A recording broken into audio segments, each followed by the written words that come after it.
Good morning, everyone. Hope all are good, all are fine at their end. So this side is Shika Malhotra, and I'll be teaching you biology. And this is we come across with the first chapter of biology of class 10th, that is life process. Okay, if I talk about process, what actually does it mean? देखें, अगर हम बात करते हैं life process की life okay and processes तो normal से understanding है यहाँ पे कि जो भी फंक्शनिंग जो भी प्रोसेस दोज फंक्शनिंग और those process which is needed by the body या by the living organism for the survival that are life process हम जब तक जिंदा रहते हैं तब तक हमें वेरियस प्रोसेस करने पड़ते हैं वेरियस फंक्शन करने पड़ते हैं ताकि हमारी बॉडी जीवित रह सके ठीक है this is the most important feature और हर एक living organism I am not talking about human I am talking about living organism जो भी जितने भी जीव जंतु जो लिविंग में आते हैं ठीक है उनको कहीं ना कहीं ये सारे लाइफ प्रोसेस करने ही पड़ेंगे okay so these are mandatory life process without these process our body can't function और इसमें सिंपल सी बात ये है कि जब हम बायोलॉजी में टर्मिनोलॉजी समझ जाते हैं या कोई भी हम टर्म समझ जाते हैं तो ऑब्वियसली बात है वहीं से अंडरस्टैंडिंग आ जाती है ठीक है देखिए what does definition means over here all living organisms have certain common characteristics such as breathing growing requiring nutrition producing offspring responding to stimuli etc that distinguish them from non-living these are certain vital processes that maintain homeostasis and proper functioning of the body they are called as life process okay so they all are life process ठीक है यहाँ पे एक word आया homeostasis ठीक है हमारी body को नॉर्मलाइज करने के लिए या बैलेंस करने के लिए हमारी बॉडी वेरियस फंक्शंस करती है जो ठीक है ताकि बॉडी का टेम्परेचर बॉडी का पीएच सब मेंटेन रहे उसको हम बोलते हैं होम्योस्टेसिस ठीक है बॉडी बैलेंस में रहे अगर हम लाइफ प्रोसेस नहीं करेंगे ठीक है लाइफ प्रोसेस में मैं बताऊंगी कौन कौन से लाइफ के मेन मेजर प्रोसेसेस है we all talk about that first of all do understand what actually the term means okay तो जब भी हम life process they are mandatory why they are mandatory because they are giving providing us with homeostasis as well as they are providing the proper functioning of body so that hence they are named as life process okay as such these processes continue to occur when we are sleeping or not performing an action चाहे हम सो रहे हों चाहे हम जाग रहे हों ये प्रोसेस होगा ही होगा हमारी बॉडी में ठीक है and these are the mandatory process which are required for all living organism including plant और एनिमल्स ठीक है तो जनरली हम कैटेगराइज करते हैं लिविंग बींग्स को as plants and as animals ठीक है so they are mandatory process for that अब हम बात करते हैं कौन कौन से प्रोसेस हम लोग करते हैं सी बीइंग ह्यूमन हम लोग स्टार्टिंग से बहुत चलो नॉर्मल रूटीन की डिस्कशन करते हैं ओके स्टार्टिंग से सबसे पहले हम खाना खाते हैं ठीक है उसके बाद खाना खाते वी गेट दैट एनर्जी ठीक है एनर्जी के बाद after that we can doctor हमारा जो बॉडी का वेस्ट मटेरियल है 6 to 7 आवर्स के बाद ये भी एक्सक्रीट किया जाता है ठीक है सो जो लाइफ प्रोसेस है starting like nutrition photosynthesis transportation metabolism respiration reproduction and excretion so these are the major life process इनमें से भी हम चार की बात करते हैं यहाँ पे एक होता है न्यूट्रिशन न्यूट्रिशन में आप खाना हम लोग रोज खाना खाते हैं ताकि हमें एनर्जी वगैरह मिल सके दूसरा आता है respiration and respiration is the process जहाँ से हमें एनर्जी मिलती है after that we talk about transportation जो भी आपने खाना वगैरह या ऑक्सीजन वगैरह इनहेल किया है वो पूरी बॉडी में ट्रांसपोर्ट होता है ठीक है and reproduction we can consider this is in life process reproduction is the process but it is not life process वो प्रोसेस है which are highly mandatory for the survival and last आता है हमारे पास excretion the removal of waste material from the body that is what we called as excretion okay so if I talk about these so let just a second let me move ahead okay देखो why it is not moving wait just a second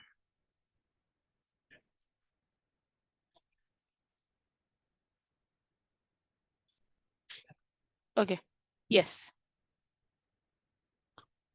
I not okay yes so characteristic of living things ठीक है अगर हम life की बात करते हैं किसी भी लिविंग की बात करते हैं वो क्या होते हैं पहली बात living things are made up of cell ठीक है डिफरेंट लेवल ऑफ ऑर्गेनाइजेशन है ये तो क्लियर है कि हमारी बॉडी सेल से बनी है, ठीक है। अब कोई भी ऑर्गेनिज्म है, किसी की बॉडी सेल की बनी है, किसी की बॉडी टिश्यू की ग्रेड है, किसी की बॉडी में ऑर्गन है, तो that means different level of organisation.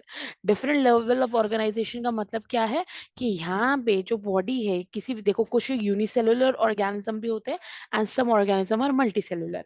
जो यूनिसेलुलर ऑर्गेनिज्म होंगे they have a cellular body, जो मल्टी सेलुलर ऑर्गेनिज्म होंगे they might have tissue, or they might have organ grade, or they have a proper system over there. So that is a tissue grade. That is what levels of organization. Okay, after that we can say that growth and development, ठीक है, हम लोग करते हैं जितने भी living organism, they do grow, they do develop, and moreover respond to environment.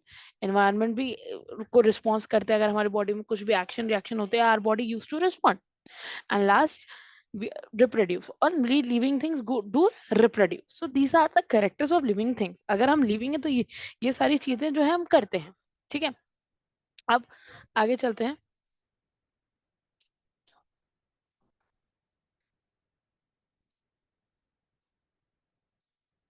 Okay, तो अभी देखो लाइफ प्रोसेस की यहाँ पे भी आपको डेफिनेशन दिख जाएगी। The maintenance of living organism is essential if they are moving, resting or even sleeping. So the process which together perform the function of maintenance of life are called life process. Now you might be clear about कि life process होता क्या है। Mandatory process which are essential for the survival, ठीक है। क्या आ गया है हमारे पास एग्जाम्पल, न्यूट्रिशन, रेस्पिरेशन, ठीक है, circulation and excretion. So these all are the example of life process. Okay, in unicellular organism, नाम है यूनी का मतलब क्या होता है, सिंगल। तो those organism which are single, ठीक है, which are single celled organism, ये सारे प्रोसेस करेगा। देखो ये मैंडेटरी प्रोसेस है, whether they are unicellular, whether they are multicellular, it doesn't matter, ठीक है। So in unicellular organism all this process are carried out by single cell. ये single cell में देखो we have having four life process, we are having just four life process, nutrition, respiration, circulation and excretion. These are four mandatory life process. Okay, all these processes are carried out by single cell. Okay, and in multicellular organism well developed system are present to carry out the process. जैसे हम लोग हैं, हम लोगों के पास क्या है, हमारा पास स्टमक है, इंटेस्टाइन है, न्यूट्रिशन लेने के लिए, एब्जॉर्प्शन के लिए। After that for respiration we do have lungs, for circulation we do have heart. So these are in multicellular organisms we have a different system, a different process to carry out. See, you can see over here, transportation के लिए blood vessels वगैरह है, excretion के लिए हमारे पास intestine है, ठीक है, रिप्रोडक्शन के we to produce gametes, respiration के लिए वी हैव लंग्स, मेटाबॉलिज्म के लिए क्या, देखो मेटाबॉलिज्म क्या होता है, जितनी भी बॉडी में केमिकल रिएक्शंस टेक प्लेस होती है। If I talk about metabolism, ठीक है, so if I talk about metabolism let me right, so all the chemical reactions, all the chemical reactions inside our body, it is called as metabolism. So metabolism जितनी भी chemical reaction होती है हमारी body में, बहुत सारी चीजें जो होती हैं वो टूटती हैं बनती हैं, ठीक है। हजार चीजें हैं, प्रोटीन्स जो हैं टूटते हैं बनते हैं, हम जो खाना खाते हैं वो भी टूटता है और वो सिंपलेस्ट फॉर्म में आता है which is called as glucose, ठीक है। सो वो टूटना बनना, so these all chemical reactions in our body, ठीक है, it is what we call as metabolism, and metabolism it is very necessary. Okay, so these are all the life processes. Okay, now let's move ahead. So if I talk about nutrition, do understand with the term nutrition, just a second. Okay, okay, what is nutrition? देखो नाम में क्या आया है, nutrient, ठीक है, नाम में क्या है, nutrient. So the process of acquiring food that is needed for nourishment and sustenance of the organism is called nutrition. सो जब हम न्यूट्रिशन की बात करते हैं, जब कोई भी लिविंग ऑर्गेनिज्म न्यूट्रिएंट्स लेता है, जब बॉडी उसके यूटिलाइज करती है न्यूट्रिएंट्स को, हम न्यूट्रिशन बोलते हैं। देखो बायोलॉजी में इंपॉर्टेंट है कि आप जब भी डेफिनेशन लिखें, it should be complete, it should not be incomplete. So sometimes student used to write the process of getting nutrients. No, it is still incorrect. आप ये नहीं लिख सकते कि प्रोसेस न्यूट्रिएंट्स मिल रहे हैं उसको हम न्यूट्रिशन बोलते हैं, नहीं। वो प्रोसेस जिससे न्यूट्रिएंट्स मिल रहे हैं और बॉडी उस न्यूट्रिएंट्स को यूटिलाइज करती है, उसे हम न्यूट्रिशन बोलते हैं. सो the process of acquiring food that is needed for nourishment and sustenance of the organism is called nutrition. ठीक है. और सिंपल डेफिनेशन आप खुद भी बना सकते हैं कि the process of getting nutrients and body is utilising the nutrients is called as nutrition. देखो, हम लोग विदाउट न्यूट्रिशन हमारी बॉडी सही से काम नहीं कर पाएगी. ठीक है. वी नीड एनर्जी और उस एनर्जी को लिबरेट करने के लिए हमें न्यूट्रिएंट्स चाहिए. एंड न्यूट्रिएंट्स क्या है, अपने स्मॉल स्टैंडर्ड्स में पढ़ा होगा, like carbohydrate, fats, minerals, vitamins. ठीक है. These all are the things from where we get the nourishment और from where we get the nutrition. Okay, चलिए आगे चलते हैं. After that we have modes of nutrition. Modes of nutrition की जब हम बात करते हैं, there are two modes. One is autotrophic, second is heterotrophic. वही है, थोड़ा टर्मिनोलॉजी पे ध्यान देंगे हम लोग. देखो, टर्मिनोलॉजी की बात करते हैं. ऑटो, ऑटो से यहाँ पे याद रखेंगे ऑटोमेटिक, ऑटोमेटिक. और हेट्रो की बात कर ले, डिपेंडेंट. हेट्रो का मतलब dependent. So, as the name suggests, there are two types of nutrition. One is autotrophic, second one is heterotrophic. Autotrophic here, organism take nutrition automatically. Okay, अपने आप अपना खाना खुद बना रहा है. That is autotrophic type of nutrition. And if I talk about heterotrophic, here organisms are dependent on some other organism for the food and for the survival. That is heterotrophic mode of nutrition. So generally we have two modes. One is auto, second is hetero. Autotrophic means organisms are preparing the nutrients by themselves. But if I talk about heterotrophic, organisms are dependent on some other organism for the food. Okay. अब ये बताओ, एक example होगा autotrophic, आपको पता है कि कौन अपना खाना खुद बनाता है? Yes, the answer here would be green plants. ठीक है. Green plant make their own food by the help of photosynthesis. So these are one of the example of autotrophic mode of nutrition. But sometimes there are some bacteria also. ठीक है. कुछ bacteria ऐसे भी होते हैं, ठीक है, जो अपना खाना खुद बनाते हैं. ठीक है. That are known as chemosynthetic bacteria. Will talk about that. ठीक है. अभी हम पढ़ेंगे कि कौन से. They generally they are dependent on chemical. और केमिकल का एक एग्जांपल है, हम बोल सकते हैं सल्फर. तो कुछ बैक्टीरिया जो होते हैं सल्फर एज अ न्यूट्रिएंट्स वो लेते हैं and they get energy from that. Okay, चलिए आगे चलते हैं. ओके. हेट्रोट्रोपिक न्यूट्रिशन के आप यहाँ पे देख रहे हो थ्री टाइप्स है. We have saprotrophic, parasitic, holozoic. And will talk one by one in detail. एक एक करके हम डिटेल में बात करेंगे. ठीक है. चलिए पहले आ जाते हैं हम टाइप्स ऑफ न्यूट्रिशन में. सबसे पहला आता है ऑटोट्रोपिक मोड ऑफ न्यूट्रिशन. ठीक है. ऑटो को मतलब आप देख रहे हैं यहाँ पे क्या लिखा है, सेल्फ. ट्रोपोस का मतलब फीड. तो use simple and organic substances with light energy, photosynthesis और केमिकल एनर्जी, जो मैंने भी बात की. जैसे फोटोसिंथेसिस है, फोटो में क्या बात कर रहे हैं, फोटो में हम बात करते हैं लाइट की. ठीक है. They are get photo, light में सिंथेसाइज हो रहा है कोई product, that is photosynthesis. And if I बोलो कीमोसिंथेसिस, केमिकल में सिंथेसाइज हो रहा है कोई product, that is chemosynthesis. Okay, and after that we have heterotropic nutrition that obtain energy through intake and digestion of organic substances, animal and plant tissue. ठीक है. we'll talk. देखो, सबसे पहले ऑटोट्रोपिक की बात कर लेते हैं. If an organism can nourish itself by making its own food like sunlight or chemicals, जिसको हम ऑटोट्रोपिक बोलेंगे. Plant they are photoautotrophs. Photoautotrophs मतलब लाइट को ले रहे हैं. ठीक है. लाइट एनर्जी को ले रहे हैं एंड उसके बाद अपना खाना खुद बना रहे हैं. नॉट खाना, actually they are forming glucose.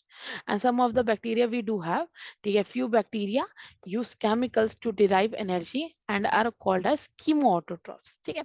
तो केमिकल भी ले रहे हैं. ठीक है. And they are utilising that energy. ठीक है. और वहां से केमिकल से डिराइव कर रहे हैं अपना खाना. They are some example like bacteria. ठीक है. तो यहाँ पे आप डायग्राम देख सकते हैं. And this is a very important reaction of photosynthesis and mandatory many times in exam this question used to arise regarding photosynthesis reaction. Okay. देखो, CO2, H2O, and here we are using sunlight energy in the presence of chlorophyll. What it form? Sugars. Here written sugar, and in some books it was also written starch. और किसी किसी book में glucose भी लिखा होता है. ठीक है. तो मेरे हिसाब से glucose would be the correct answer and release of oxygen. अगर आपको इक्वेशन को बैलेंस करना है, सी अभी हम छोटे बच्चे नहीं हैं, हमें इक्वेशन बैलेंस करना भी यहाँ पे आना चाहिए. देखिए क्या हो सकता है यहाँ पे, 6CO2 प्लस 12H2O ठीक है, in the presence of sunlight energy and chlorophyll. आप सनलाइट एनर्जी एंड क्लोरोफिल ये आपको लिखना पड़ेगा। सी बायो नीड्स प्रेजेंटेशन। जब भी हम बायोलॉजी की बात करते हैं, बायोलॉजी में प्रेजेंटेशन इंपॉर्टेंट है। जब तक आप आंसर सही से प्रेजेंट नहीं करते, you won't get marks in boards. ठीक है, so it is important. C6H12O6 and what it release 6O2, and some and water molecules also get released. Okay, so you have to write like properly कि क्या by product है, क्या reactant है।